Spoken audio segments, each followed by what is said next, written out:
Hi everybody, welcome to my channel Avani Sampath. ఈరోజు మనము prawns curry ఎలా చేయాలో చూద్దాము. ముందుగా మనము ప్రాన్స్ని 2 సార్లు వాటర్తో నీట్గా వాష్ చేసుకోవాలి. దాని తర్వాత దాంట్లో కొంచెం సాల్ట్ అండ్ పసుపు వేసి మళ్ళీ వాష్ చేసుకోవాలి నీట్గా. వాటర్ అంతా డ్రైన్ చేసి ఒక బౌల్లోకి తీసుకోవాలి.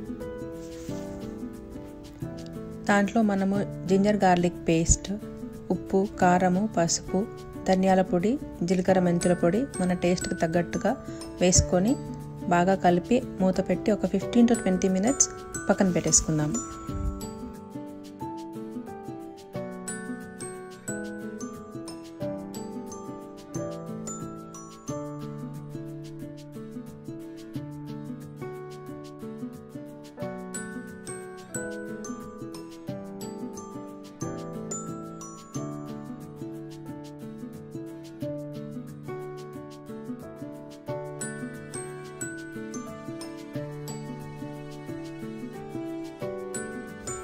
ఇప్పుడు స్టవ్ ఆన్ చేసుకొని ఒక ప్యాన్ పెట్టుకొని దాంట్లో కొంచెం ఆయిల్ వేసుకోవాలి.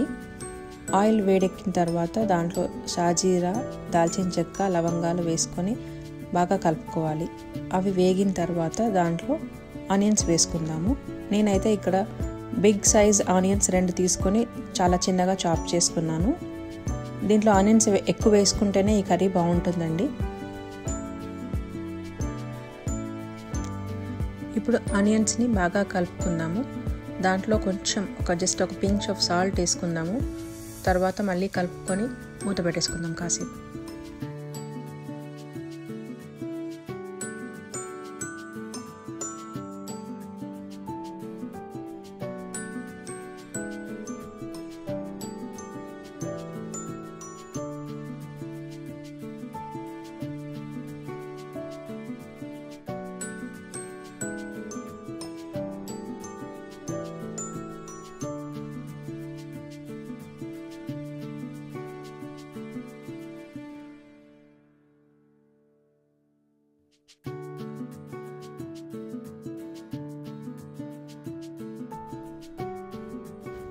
ఒక 2 minutes తర్వాత మూత తీసి ఒకసారి ఆనియన్స్ని కలుపుకుందాం.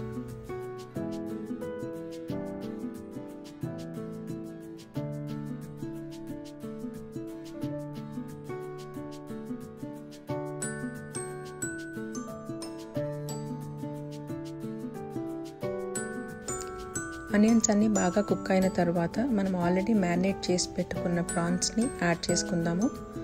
ఒకసారి బాగా కలుపుకొని మూత పెట్టేసుకుందాం.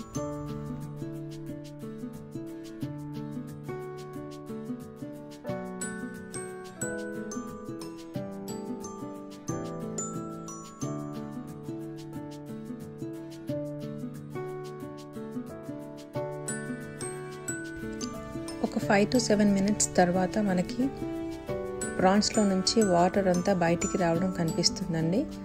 అప్పుడు ఒకసారి బాగా కలుపుకొని మళ్ళీ మూత పెట్టేసుకుందాం.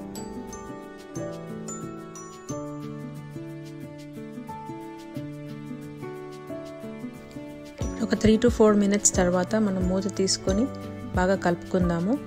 దీంట్లో మనం అసలు వాటర్ వేయాల్సిన అవసరం ఉండదండి. ఇప్పుడు ఆ వాటర్ అంతా ఇవాపరేట్ అయ్యేంత వరకు ఎవ్రీ 2 minutesకి ఒకసారి కొంచెం కలుపుతూ ఉండాలి. నేనైతే ఇక్కడ కర్రీ రైస్లో కలుపుకోవడానికి చేస్తున్నానండి. సో అందుకని వాటర్ మొత్తం డ్రై అయ్యే వరకు ఉంచట్లేదు, ముందే టర్న్ ఆఫ్ చేసేస్తున్నాను కొంచెం వాటర్ ఉన్నప్పుడే. ఇప్పుడు మనం కర్రీని ఒక బౌల్లోకి ట్రాన్స్ఫర్ చేసేసుకుందాం. ఇప్పుడు మళ్ళీ స్టవ్ ఆన్ చేసుకొని ఒక ప్యాన్ పెట్టుకుందాము. నేనైతే సేమ్ ప్యాన్ యూస్ చేస్తున్నానండి. మీరు కావాలంటే డిఫరెంట్ ప్యాన్ కూడా యూస్ చేయొచ్చు.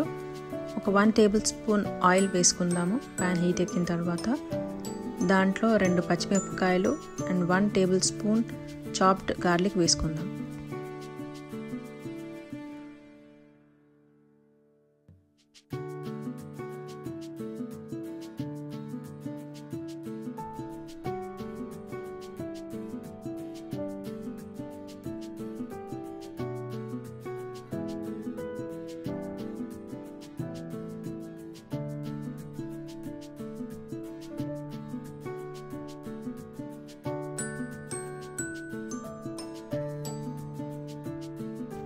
అవి బాగా వేగాక కొద్దిగా కరివేపాకు వేసుకొని కలుపుకోవాలి.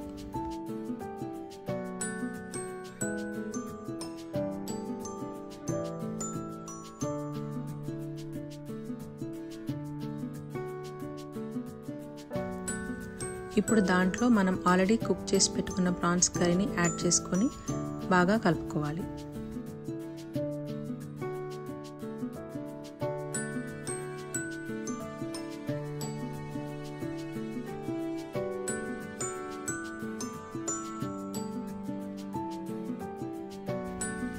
ఇప్పుడు ఫైనల్గా కొద్దిగా కొత్తిమీర వేసేసుకొని కలిపి హీట్ టర్న్ ఆఫ్ చేసుకోవాలి.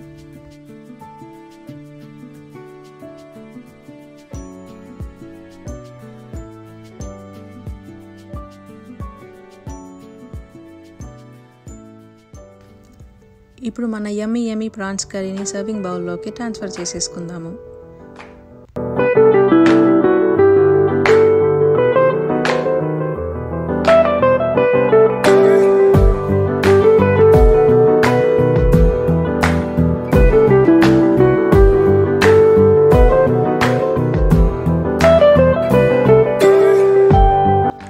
Thanks for watching my video.